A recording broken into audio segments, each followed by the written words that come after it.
Video is about how the focus is wrong. So, of course, this thing's going to fall the moment I say that, right? So the focus is wrong, and I'm just thinking about how I have to move out as soon as that lady's dog dies, and she expects this dog to be gone by December, health-wise, and so then I will have a month in advance, and this is going to come up on me fast, right? So I'm trying to mentally prepare and strategically prepare to move, and the issue is I don't have the funds to move. I live job to job to job. As soon as I get paid, I have no money for the most part. That's why I keep trying to land these bigger jobs, which is kind of hard, even with my door knocking. There's been times that I've door knocked. That job last week was from a neighborhood that I door knocked on, and that would have been one of the good jobs that could help elevate me and put me in a better position. I know this is gonna sound wild. I've been struggling like this.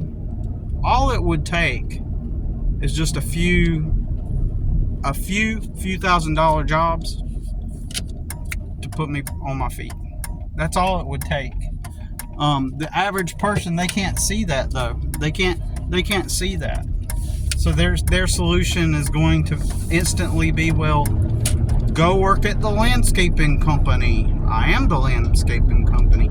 Go work at the warehouse. Go work at all these places where they're going to give you these pennies, and you're supposed to be able to just save all your money. The reason why people think that it's so simple like that is because when they were living with mom and dad and didn't have any bills, in their mind, they remember how they were able to save that paycheck each time and not spend it. Look in the refrigerator, get some of mom's leftovers, and so they recall being able to just stack their cash for the most part. And so therefore they perceive that whenever, like somebody in my situation, if I just, the underlying assumption is, if I were to change what I'm doing now, it's so ironic and funny. If I were to change what I'm doing now, and instead of working for myself, it's assumed that I make less money working for myself, and that if I would just go clock in at the warehouse, then the pay dramatically increases. And it's an illusion. It's this illusion that just because it's a warehouse and it has a logo and you wear a shirt with a logo on it, then that translates, or they deduce it to mean that now you got the stability you need. And that's just false. And in fact, I would get paid less if I were to quit what I'm doing and go work for them. Without getting into all the math and stuff about it, I would literally be in a worse position. And where I'm at now, I need flexibility. Let's say that I did want to go work at a warehouse or someplace, like that. Even if I wanted to, and it was my desire or goal, or it would be a functional stepping stone to greater things, I would still need a foundation to start from in order for that to work. The first thing's got to happen first. Things have to be in place for that to be able to work. For me to go work for somebody else, it will then consume all of my time. And you would think, well, while you're working there, you're gaining money. But in reality, it's really not the case, because it consumes all of my time. I will have to compensate for the time lost using the money I make working there. And so it will even all out, because now since I'm losing the flexibility, I have to use the money from that place to compensate for my lost time. So it's a fruitless endeavor. It's a endless loop. So many people can't comprehend that, and but in order for that to work for me, if I wanted to go get 40 hours working for somebody else, I would still need a stable place to start from. I would still to make that work, because at that point I'm waiting on paychecks. At that point I'm waiting on paychecks. I'm waiting on them to pay me, and then I'm on their time, and so I can't just do what I can do now. And like when I fall on hard times, the way it works is usually the moment I start to struggle, another customer calls me, and it always gets me out of the hole each time. It's so hard to explain. It's such a better experience how I got it now than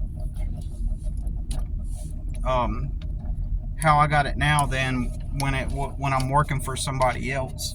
It's a whole lot easier and practical, and but even then I still need a place to start from. I do need a starting place. I'm at the dump. Sometimes these old men give me a hard time because of how I look. Like literally, like I've had to chew them out a few times because I just show up and they just start jumping at me to make assumptions about, like, about what I got in my truck to dump. It's like, then I have to put them in their place each time. It's crazy. I have to, and I need to complain. It doesn't happen all the time, but it has happened enough to where I should probably complain at some point, because like I showed up with some stuff on the back of my truck. It was strapped on, and it was the amount you are allowed to bring has to be below, like, so let's say that your truck bed lays flat, the garbage has to be below the line. It can't rise above. You can't have more than above where your bed line is, like at the top of your bed, if that makes sense. And so one time, see, I keep my landscaping equipment in the back, right? So I had to throw away something, and I wrapped it up in a box, and I strapped it down. I pulled up to the garbage place once, and I was met immediately with a guy coming up. "You can't throw that out. You got too much." And like literally just like that, because it's the South, man. Everybody loves fucking Jesus Christ. Everybody loves fucking Jesus, sweet tea, and grandma's biscuits. You can't throw that out. And it also has a lot to do with how I look in my old ass truck and my clothes. So they feel that they got a license to talk that way just because of how you're perceived. And I was like, dude, I was like, I can't. And then I proceeded to unlatch the thing. And he's like, "Oh, you're gonna do it anyway?" I was like, "Yeah, I'm gonna throw this out." And I pointed to it. He's like, "You got too much." And then like he went and got his supervisor. Then the whole gang came over to my truck. And then I proceeded to take it off. And I told the supervisor, "I got something. It's something like this." And I was like, I was like, "This is the only thing I got to throw away. All that other stuff is my landscaping equipment." So stupid. It's just the stupidity. It's constant. My life is constantly that. Just the optics create the assumptions, right? The optics create the assumptions, and the perceived poverty presents the optics that you can be bold, right? And so it's a weekly, daily, sometimes daily battle I have to fight with those optics and how people perceive me. So it's an additional weight. It's an additional reality of it. God damn, if I was living with my mother and got to play video games and smoke drugs and cigarettes, and then I got on here and said something about my life and my situation, already having life on super easy mode on the video game of life, right? If I had life on super easy mode like that, people would pitch in and give me thousands of dollars. Done with that. So, my main point of this video is I was thinking, like, people will think that everything is well, the point of this video, well, first of all, everybody always, my experience has always spoke to me in such a way as to assume that everything is just easy. Everything is just easy. Like, it's just as simple as applying somewhere. And the funny part is that that's what I did for 20 years, and they either don't know that that's what I actually did, or they're just unaware of what I ever did, because I was never passionate about going to work for somebody else.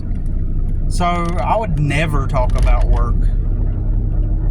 And that is glorified and highlighted in society as a moral act.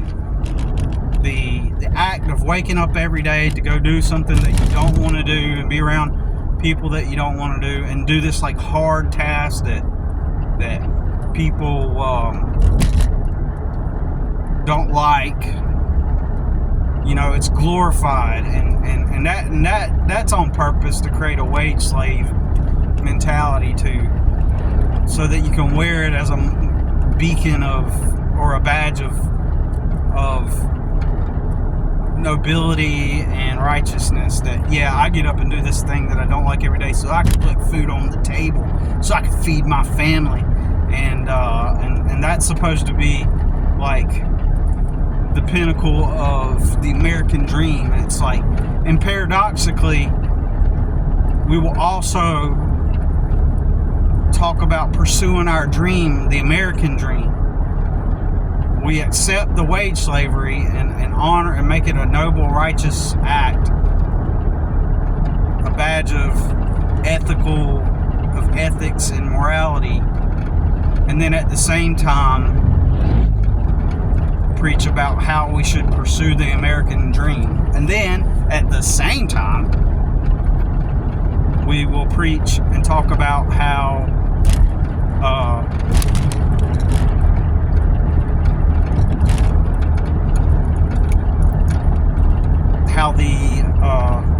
that is the American dream. The act of, and they'll use words like, it's sacrifice, it's putting food on the table, it's for your kids. And that's why modern marriage is a psyop in and of itself. The modern family dynamic, in a way, is its own psyop. That's why they want to push it as fast as possible on people, so that by the time you wake up to reality, you've already got a family and kids, and now you're stuck in that cycle. Now you have to be a noble, ethical person, and a beacon of wearing a badge of ethics and morality. I just seen an armadillo, a dead armadillo. It had to have been. It had the rings around the tail. Holy shit. And we don't have armadillos around here. But I guess we do now. The weather's warming up. I know it's getting off topic, but we used to have snow every year, and now we don't. And a weatherman said that's forever changed. We won't ever have snows like that before. You know what that means? I'm probably going to do? I'm going to try to move more up north, maybe like northern North Carolina, or maybe Virginia, because I still want to have snow, man. I like snow. I like snow on occasion. You know, I like to watch it. I enjoy the nature. I enjoy the full experience of the 4 seasons, and that's why I really actually like where I live, because it's always been that way.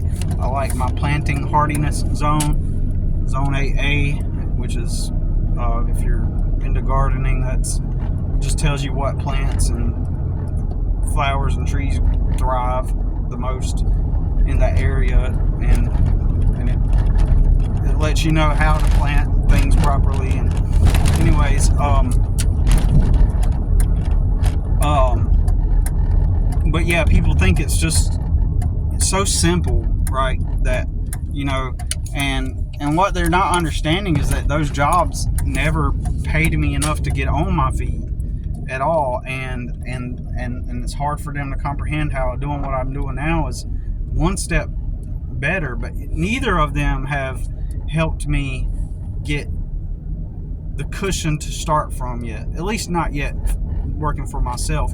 And life changes so fast that I don't get time to plan. I don't get time to do it. Single dad, taking care of my son, started from in the negative, right? I had to pay off those debts to those people for getting into that previous apartment. I had to pay off those debts. Fuck. Hold